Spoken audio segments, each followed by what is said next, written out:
পারে। তো সে ধরনের রেখা থাকলে আপনি প্রথমে বুঝে নিতে পারবেন এখানে যে বুধের আঙ্গুলের এই জায়গায় রেখাটা, এখানে একটা এক্সট্রা রেখা দিয়ে দিয়েছে। দেখুন, উনি তো তৈরি করেনি, ভগবান এখানে সৃষ্টি করে দিয়েছেন।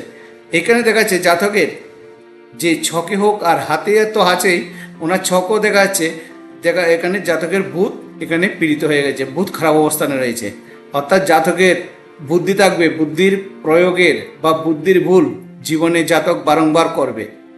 এটা হচ্ছে জাতকের প্রথম রোগ। আপনারা যে হাতের মাধ্যম দিয়ে কী করবেন, এই ক্ষেত্রে যদি এই ধরনের হয়ে থাকে, আপনারা অবশ্যই একটা পান্না ধারণ করে নেবেন। এটা বুধের প্রথম রেমেডি। এইভাবে দেখলে এই জিনিসটা আপনারা প্রথম দেখে নিন। এটাকে দেখে নিয়ে দেখুন, একটা, দুটো, তিনটে, চারটে, এই চারটে দাগ, এই চারটে দাগ এই ধরনের আশা করি আপনারা আগে দেখেননি।